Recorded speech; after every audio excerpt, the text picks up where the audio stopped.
Social media पर एक चर्चा चल रही है कि जेडीयू की सीटें अगर रह गई कम तो निशांत कुमार बनेंगे डिप्टी सीएम। ऐसी चर्चा है, तो क्या वाकई इस चर्चा में कोई दम है? इस पर आज बात करेंगे। इसके अलावा अखिलेश सिंह जो कि कांग्रेस के अध्यक्ष थे बिहार के, उनकी छुट्टी क्यों हुई है? कयास काफ़ी दिन से लगाए जा रहे थे, तो कांग्रेस पार्टी में चल क्या रहा है, इस पर बात करेंगे। इसके अलावा गिरिराज सिंह जो मक्का अनुसंधान केंद्र बेगूसराय में है और उसको कर्नाटक जाने की बात चल रही थी, तो कहा जा रहा है गिरिराज सिंह ने उसको रुकवा दिया है, पर विपक्ष वाले पूछ रहे हैं कि रुकवा दिया है तो कागज कहाँ है। तो इस पर बात करेंगे और बात करने के लिए रोज की तरह हमारे साथ होंगे हमारे वरिष्ठ अतिथि पंकज जी। आप देख रहे हैं राग बिहारी। पंकज जी, बहुत स्वागत है आपका। धन्यवाद, थैंक यू। सबसे पहले तो निशांत कुमार के बारे में बात कर लें। सोशल मीडिया पे मैं देख रहा हूं कि बड़ी चर्चा है कि अगर जेडीयू की परफॉर्मेंस पिछली बार की तरह ही रही, स्ट्राइक रेट ठीक ठाक नहीं रहा, तो अभी तो चर्चा खूब है कि नीतीश कुमार के नेतृत्व में ही चुनाव लड़ेंगे और नीतीश कुमार ही हमारे मुख्यमंत्री का चेहरा हैं, सब कुछ बात हो रही है। मगर जब चुनाव के बाद नतीजे जब आ जाएंगे, पोस्ट पोल जब अलायंस वाला मामला रहेगा, तो वहाँ पर अगर सीटें कम रहती हैं जेडीयू की, तो नीतीश कुमार नहीं, बीजेपी अपना मुख्यमंत्री को फोर्स करेगी कि हमारा मुख्यमंत्री बनेगा इस बार। तो ऐसी स्थिति में एक डील बन सकती है कि निशांत कुमार उससे पहले राजनीति में आ चुके होंगे, हो सकता है आप जो आप बता रहे थे कि चुनाव भी लड़े और उनको डिप्टी सीएम की तरह पेश किया जाए। कितनी दम है इस बात में जो सोशल मीडिया पर चर्चा का विषय बनी हुई है? देखिए, इस बात में बहुत दम है और दरअसल आपको बता दें कि जिस तरीके से नीतीश कुमार को लेकर के पार्टी के भीतर चर्चा है और उसमें यह कहा जा रहा है कि नीतीश की विरासत को निशांत के अलावा कोई संभाल नहीं सकते, तो ये कसरत, ये कवायद लगभग पूरी हो चुकी है, मुहर लगना बाकी है और मुहर किसी दिन लग जाएगा। कहा यह जा रहा है कि मई के अंतिम सप्ताह तक ये भी फाइनल हो जाएगा। निशांत बाकायदा औपचारिक तौर पर पार्टी में शामिल हो चुके होंगे। अब उनकी भूमिका को लेकर के बहुत तरह के सवाल उठ रहे हैं। तो भूमिका, आप यकीन मानिए, उनको उनके राजनीतिक सलाहकार या वो उन्हीं लोगों के साथ चलेंगे जिन लोगों के साथ उनके पिता चलते हैं।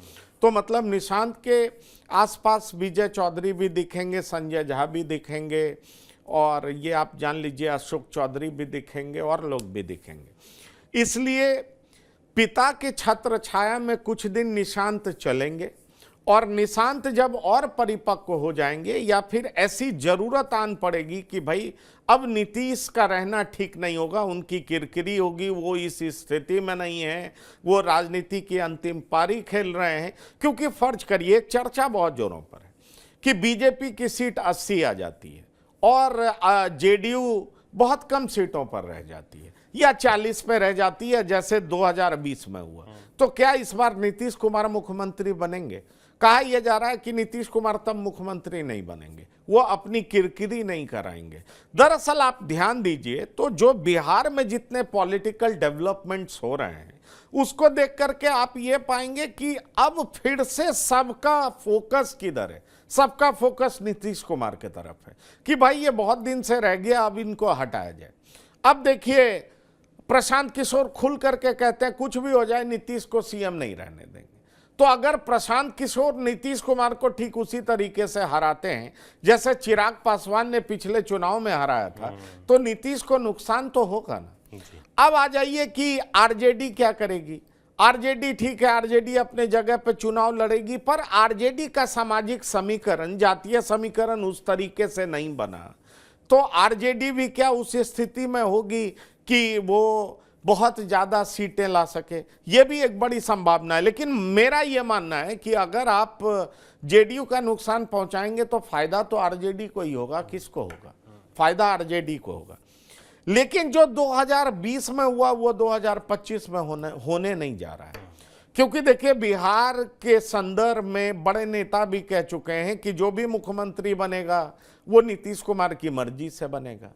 कई नेता कह रहे हैं नीतीश के नेतृत्व में ही चुनाव लड़ेंगे, नीतीश के नेतृत्व में ही सरकार बनेगी। ये सारी बातें हो रही है। लेकिन अगर एक ये पॉसिबिलिटी बनती है जिसमें ये 40-42 रह जाते हैं, भाजपा 80-70 हो जाती है, तो कहा यह जा रहा है कि एक दूसरी संभावना यह है कि निशांत डिप्टी सीएम बन जाएंगे और फिर जेडीयू ज्यादा मंत्रालय लेगी और बेहतर स्थिति में रहेगी। निशांत सरकार चलाएंगे और निशांत को असिस्ट करने के लिए जेडीयू के तमाम लोग रहेंगे। पार्टी का कमान निशांत के पास रह जाएगा। नीतीश कुमार जो है वो मदद करते रहेंगे, नीतीश कुमार का नाम रहेगा। जितने लंबे समय तक निशांत उनके छत्र छाया में चलेंगे, निशांत उतने ही मजबूत होंगे और जेडीयू की विरासत वो संभाल लेंगे। तो इस तरह की बात चल रही है। देखिए, इसको लेकर के आपको ये बात भी समझना बहुत इंपॉर्टेंट होगा कि दरअसल निशांत को पॉलिटिक्स में लाने की बात लालू प्रसाद यादव 2010 से ही कर रहे हैं। अच्छा। आप ये जान लीजिए, लालू प्रसाद से नीतीश कुमार की पारिवारिक दोस्ती लाजवाब है। मतलब आप इस बात को समझ लीजिए कि जब दोनों आसपास बैठते हैं और जब पारिवारिक दोस्ती को आप देखेंगे तो ये जितना राजनीतिक घटनाक्रम हो रहा है वो सारा कुछ आपको अभिनय लगेगा कि ये दोनों क्या एक्टिंग कर रहे हैं। यकीन मानिए, दोनों की जबरदस्त दोस्ती है। इसके मैं कई उदाहरण दे सकता हूं।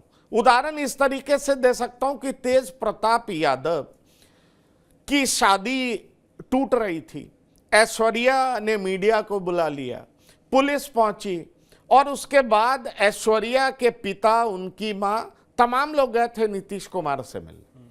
और नीतीश कुमार ने क्या कहा कि जो भी होगा कानून सम्मत होगा, और इसको बिल्कुल पॉलिटिकल रंग नहीं दिया।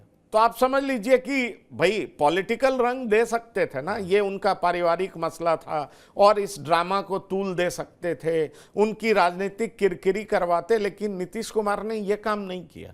और उसी तरीके से कई सारी ऐसी घटनाएं हैं जिसको लालू प्रसाद ने नहीं किया। तो ये जान लीजिए, पारिवारिक दोस्ती दोनों की जबरदस्त है, इसलिए बड़े भाई और छोटे भाई की बात जो होती है तो ये कोई अतिशयोक्ति नहीं है। हाँ, ये सच है कि नीतीश कुमार की रामविलास पासवान से बहुत अच्छी दोस्ती नहीं थी। दोनों के बीच संबंध आत्मिक तौर पर भी अच्छे नहीं थे, ये मैं जानता हूं। लेकिन लालू प्रसाद से बहुत शानदार संबंध है। तो लालू प्रसाद 2010 में ही चाहते थे कि निशांत को पॉलिटिक्स में लाया जाए।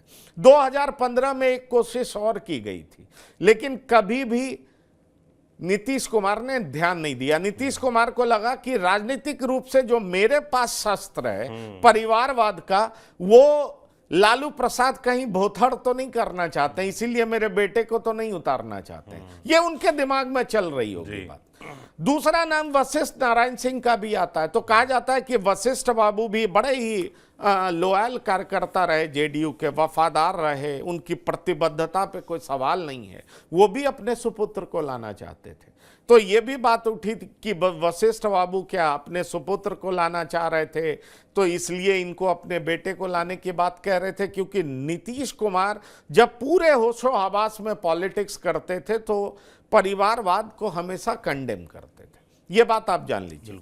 फिर तीसरा नाम आरसीपी सिंह का आता है। आरसीपी सिंह नीतीश कुमार का जो भी पारिवारिक समस्याएं होती थी उसको भी हैंडल करते थे। बहुत तरह की पारिवारिक समस्याओं से भी नीतीश कुमार गुजरे हैं, इस बात को आप जान लीजिए। आरसीपी सिंह उसको भी हैंडल करते रहे। तो इसलिए आरसीपी सिंह का भी ये प्रयास था, पर आरसीपी सिंह पार्टी से निकाल दिए गए और उनको पार्टी छोड़ना पड़ा। अब देखिए, होली के दिन निशांत अपना लेफ्ट और राइट हैंड किसके कंधे पर रखते हैं? एक तरफ विजय चौधरी, एक तरफ संजय झा है। दोनों नेताओं को आप देख लें तो उनमें और निशांत के उम्र में अच्छा खासा फर्क है। वैसे निशांत भी 49 साल के हैं, अभी तक उन्होंने शादी नहीं की है, निशांत कोई बच्चे नहीं है। लेकिन जिस तरीके से संजय झा और विजय चौधरी उनके इर्द गिर्द दिखाई पड़ते हैं, तो आप समझ लीजिए कि ये दोनों उनके सलाहकार होंगे। और निशांत को राजनीतिक रूप से इन दोनों से कोई खतरा नहीं होगा, क्योंकि इन दोनों की जो बिरादरी है, जो जाति है, वो निशांत के लिए कभी भी खतरा पैदा नहीं कर सकती है। क्योंकि ये दोनों इतने बड़े नेता नहीं होंगे इनके सामने कि इनके लिए खतरा पैदा कर सके। इसलिए निशांत के पसंदीदा होंगे, जैसा कि नीतीश के लिए ये दोनों पसंदीदा रहे हैं। इसलिए इस बात को बहुत पुरजोर तरीके से कहा जा रहा है कि सिर्फ औपचारिक मोहर लगना बाकी है। अगर नीतीश को अच्छी सीटें नहीं मिली और एनडीए की सरकार बनती है, बीजेपी का फिगर बहुत अच्छा रहता है, तो निश्चित तौर पर जेडीयू बैक सीट लेगी, बीजेपी का चीफ मिनिस्टर होगा, निशांत डिप्टी सीएम होंगे और इस तरीके से सरकार चलेगी, पर जेडीयू अब बीजेपी के साथ ही रहेगी, जेडीयू बीजेपी से अलग नहीं होगी। निशांत को तैयार करने में अशोक चौधरी, संजय झा सरीखे नेता लग गए हैं। एक दो ब्यूरोक्रेट भी हैं जो निशांत के काफ़ी करीब हैं, जो नीतीश कुमार के भी काफ़ी करीब हैं, वो भी निशांत को एक्टिव पॉलिटिक्स में देखना चाहते हैं। और जैसा कि मैंने आपको बताया कि नीतीश कुमार के भीतर थोड़ी झिझक रही है, पर निशांत की मां के तरफ से जितने परिजन हैं वो चाहते हैं कि निशांत पॉलिटिक्स में आए। इसलिए कई विजुअल्स में आप देखेंगे निशांत की मौसी नज़र आती हैं, कई परिजन नज़र आते हैं। इसलिए निशांत हो सकता है पहले पार्टी में इम्पोर्टेंट भूमिका लें, हरनौत से चुनाव लड़ें और ज़रूरत पड़ी तो डिप्टी सीएम बन जाए। बिल्कुल, बहुत सारी चीज़ें ऐसी हैं जो कि भविष्य में होनी है और किस दिशा में होती हैं उस पर नजर रही आपको बताएंगे। पर एक घटना हो गई है, अखिलेश सिंह जो कि बिहार कांग्रेस के अध्यक्ष थे और बहुत ताकतवर अध्यक्ष माना जाता था कि बिहार में कुछ भी कांग्रेस में हो रहा है तो सब उनकी मर्जी से ही होता है। लालू यादव के करीबी माने जाते थे। मगर इस बीच जब से कृष्णा अल्लावरू बिहार आते हैं प्रभारी बनकर, उसके बाद पप्पू यादव, कन्हैया कुमार की एक्टिविटी बढ़ती है बिहार में, तब से एक असहजता सी दिख रही थी और दिल्ली और बिहार पटना के बीच में एक असहजता नजर आ रही थी, खटपट नजर आ रही थी और उसका एक नतीजा ये दिख गया। कैसे हुआ ये अखिलेश सिंह की कुर्सी किसने छीनी, किसका दबाव काम करेगा? देखिए, अगर आप इसको देखें तो एक बात आप समझ लीजिए, दिल्ली का चुनाव अपने आप में इस बात का इंडिकेटर है कि कांग्रेस अब अपने पैर पे खड़ा होना चाहती है। कांग्रेस समझ गई है कि साउथ के भरोसे हम कभी भी सत्ता में आ नहीं सकते हैं। और जो राहुल गांधी, प्रियंका गांधी के आसपास लोग हैं जिनकी सलाह ये दोनों बहुत मानते हैं, उनको ये बात समझ में आ चुकी है कि अगर हमें किसी से जेन्युइन खतरा है तो वो क्षेत्रीय दल ही हैं, जो हमारे घटक दल तो हैं लेकिन हमारे कॉस्ट पे ही वो सत्ता में बने रहते हैं। तो ये जान लीजिए कि जिस दिन लालू प्रसाद ने कह दिया था कि इंडिया गठबंधन का अध्यक्ष ममता बनर्जी को बना देना चाहिए, उसी दिन से लालू प्रसाद के खिलाफ कांग्रेस ने रणनीति बनाना शुरू कर दिया था। यह सच बात है कि लालू उन दिनों से कांग्रेस के दोस्त हैं जब सोनिया गांधी के लिए कोई बोल नहीं रहा था, सोनिया गांधी के विदेशी मूल पर सवाल उठ रहा था और लालू प्रसाद तब सोनिया गांधी के पक्ष में आए थे। लेकिन इस बार लालू प्रसाद ने दांव खेला और कहा क्या कि अब राहुल गांधी को हटा देना चाहिए, ममता बनर्जी को बना देना चाहिए, और उसके बाद से ही कांग्रेस एक्टिव होने लगी। दूसरी सच्चाई ये भी है कि कांग्रेस बिल्कुल, आप ये जान लीजिए, आरजेडी के सहारे चल रही थी बिहार में। कांग्रेस अपना आत्मविश्वास खो चुकी थी, अपने पैर पर खड़ी भी नहीं हो पा रही थी। खड़ी होने की बात सोचिए, चलने का सोच भी नहीं रही थी। और दरअसल जब अखिलेश सिंह बिहार प्रदेश के अध्यक्ष बने तो कहा यह जा रहा था कि कांग्रेस आरजेडी की पिछलग्गू है। लेकिन कृष्णा अल्लावरू आए और कृष्णा अल्लावरू ने यह साबित कर दिया कि भाई, पहले तो उन्होंने कहा कि हम अब किसी की बी टीम नहीं ए टीम बनेंगे। तो देखिए क्या कृष्णा अल्लावरू ने बड़ा ही परफेक्शन के साथ पॉलिटिक्स खेला। वो पॉलिटिक्स क्या है वो हम अपने अगले कार्यक्रम में भी बताने जा रहे हैं, लेकिन उसका एक थोड़ा ब्रीफ डिटेल आपके साथ शेयर कर दें कि दरअसल कृष्णा अल्लावरू एनएसयूआई के भी प्रभारी रहे हुए हैं। तो कन्हैया और कृष्ण और कन्हैया की केमिस्ट्री बड़ी अच्छी है, ये बात आप जान लीजिए। दूसरी बड़ी बात यह है कि अखिलेश सिंह भूमिहार समाज से आते हैं, तो भूमिहार के तोड़ में एक ऐसे भूमिहार को ले आया गया जो कि सिर्फ नेता ही नहीं है, वो मुस्लिम्स के बीच में भी अच्छी पकड़ रखता है, युवा चेहरा है, युवाओं को आकर्षित कर सकता है, एंटी मोदी वोट को गोलबंद कर सकता है, ये क्षमता उसके भीतर है। तो कृष्णा अल्लावरू इनको ले आए और जब पदयात्रा की परमिशन दे दी गई तो यह क्लियर कट हो गया कि अब लालू से आर पार के मूड में कांग्रेस आ गई है। अब देखिए कांग्रेस की राजनीति क्या है। कांग्रेस की राजनीति यह है कि अब हमें ओबीसी का पॉलिटिक्स करना है, अब हमें दलित का पॉलिटिक्स करना है, अब हमें मुस्लिम का पॉलिटिक्स करना है। कांग्रेस अपने चिर परिचित अंदाज से हट रही है। जान लीजिए, पहले कांग्रेस अपर कास्ट दलित मुसलमान का पॉलिटिक्स करती थी, अब कांग्रेस दलित, ओबीसी और मुसलमान का पॉलिटिक्स करना चाहती है। हाँ ठीक है, चेहरा वो अगड़ा चेहरा रखेगी। कन्हैया को अगड़ी जाति से मत देखिए, कन्हैया जो है वो उस तरह की बात करते हैं जिस तरह की बात राहुल गांधी करते हुए नजर आते हैं। प्रदेश अध्यक्ष तो दलित को बनाया। प्रदेश अध्यक्ष दलित को बनाने का मतलब क्या है? वो भी रविदास समाज से। मतलब बहुत साफ है कि रविदास समाज अभी दलित में ऐसा बिरादरी है जो किधर किधर भी गया नहीं है। तो एक ऐसा दांव खेला गया कि राजेश कुमार को बना दो जो कि पॉलिटिकल फैमिली से भी आता है, और पॉलिटिकल फैमिली से आता है तो निश्चित तौर पर एक रविदास समाज में मैसेज भी जाएगा, दलित में मैसेज भी जाएगा कि देखिए अध्यक्ष हमने मल्लिकार्जुन खड़गे को बनाया, बिहार में प्रदेश अध्यक्ष हमने राजेश कुमार को बनाया, कन्हैया को हमने उतार दिया, कृष्णा अल्लावरू प्रभारी हैं, और आने वाले समय में पप्पू भी होंगे, ओबीसी के चेहरे होंगे, इधर अगड़ी जाति का चेहरा जो जोरदार भाषण करता है, जिसका सीमांचल में भी प्रभाव है। तो अब ये जो कांग्रेस बार्गेन करेगी आरजेडी से, तो बराबरी में बार्गेन करेगी। वो अखिलेश प्रसाद सिंह की तरह, जो डॉक्टर अखिलेश प्रसाद सिंह को लेकर के कहा जाता था कांग्रेस के भीतर कि ये लालू प्रसाद की कृपा पर पॉलिटिक्स करते हैं, तो ये बात अब नहीं होगी। ये बात सही है कि डॉक्टर अखिलेश प्रसाद सिंह कांग्रेस का पूरा खर्चा स्वयं बियर करते थे, ये बात आप जान लीजिए, ये भी हकीकत है। और ऐसा दूसरा कौन प्रदेश अध्यक्ष होगा जो ये कर सकता है? लेकिन कांग्रेस ने इस बारे में भी बृहत रूप से सोचा होगा। और निश्चित रूप से अब जो कांग्रेस अध्यक्ष बनेंगे वो फंड मैनेज करेंगे पॉलिटिक्स की, ये भी हकीकत है।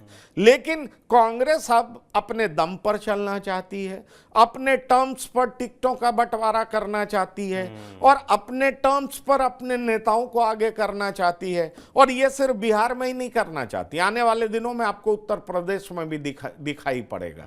यानी हो सकता है टेम्पररीली कांग्रेस मिट्टी में मिलता हुआ नजर आए, कुछ पाते हुए नहीं दिखे जैसे कि दिल्ली में दिखाई पड़ा है, लेकिन कांग्रेस को अब लगता है कि हमें अपना खोया हुआ जमीन चाहिए। जैसे दिल्ली में लोग कहते थे कि आम आदमी पार्टी जब तक नहीं हारेगी कांग्रेस के रास्ते नहीं खुलेंगे। तो इसलिए आप वहां पर देखिए, इसलिए ये पूरे तरीके से कांग्रेस अब लालू प्रसाद को ये बताने लगी कि भाई तुमने राहुल गांधी पर आपने सवाल उठाया, हमने अपने नेताओं को खड़ा कर दिया, आप हमें हमारे इज्जत के हिसाब से रेस्पेक्टफुली सीटों का बंटवारा नहीं करेंगे, हमें कोई फर्क नहीं पड़ता, we have nothing to lose, हम यहां पर लड़ेंगे, हम तो लड़ेंगे, हमें जो भी हो हम कुछ पाएंगे ही, पर आपकी बुरी हालत कर देंगे।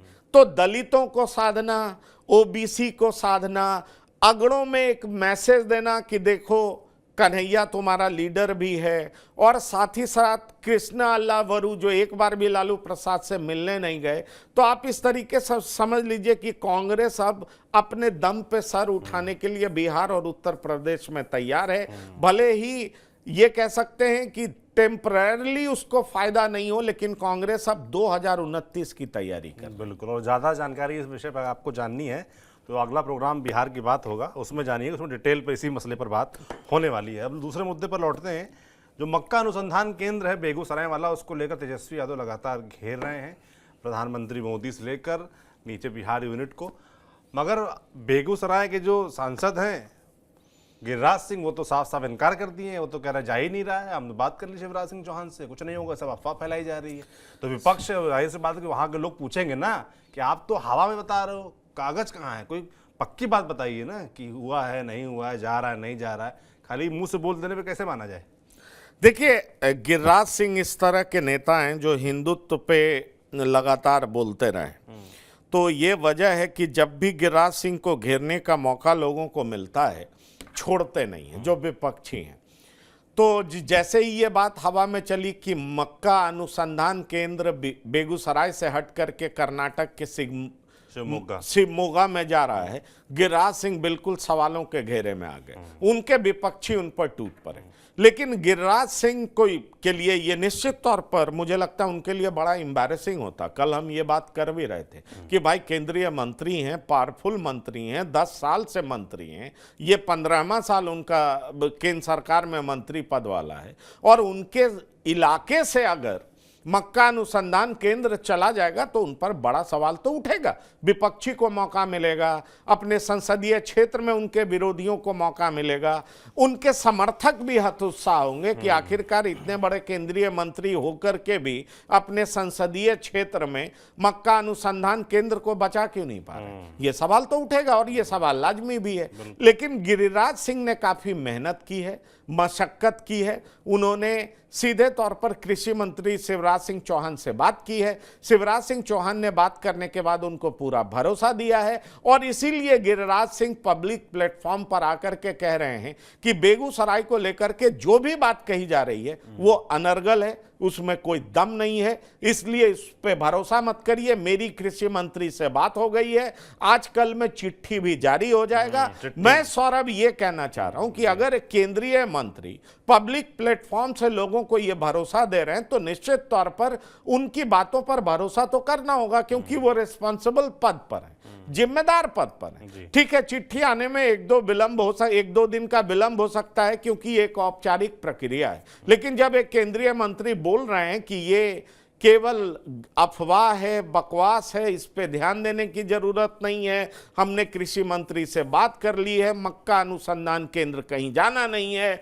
वो बेगूसराय में भी रहेगा, तो बेगूसराय के लोगों के लिए, बिहार के लोगों के लिए ये अच्छी खबर है। गिरिराज सिंह ने काफी पहल की, मेहनत की और अपने संसदीय क्षेत्र ही नहीं अपने राज्य में वो मक्का अनुसंधान केंद्र बचा पाने में कामयाब रहे। तो ये बिल्कुल मैं ये कह सकता हूं कि ये उनके लिए फेस सेविंग है, नहीं तो बड़ी किरकिरी होती। ये बात आप जान लीजिए, क्योंकि मैं भी काफी लोगों से बात करता हूं, लोग ये बात सवाल उठा रहे थे कि अरे केंद्र में मंत्री हैं और ये कैसे चला जा रहा है, क्या अपने संसदीय क्षेत्र में भी बचा नहीं पा रहे, ये लोग कह रहे थे। तो ऐसे में सवाल उठता है कि जो लोग ये कह रहे थे, जो लोग उनके प्रशंसक हैं उनके लिए खुशी की बात है, जो लोग उनके विरोधी हैं उनके मुंह पर करारा तमाचा है कि गिरिराज सिंह ने वापस अपने संसदीय क्षेत्र में इसको बरकरार रख करके अपने विरोधियों के मुंह पर तमाचा मारा है। और जहां तक विपक्ष का सवाल है तो विपक्ष का काम ही होता है क्रिटिसाइज करना ऐसे मुद्दों पर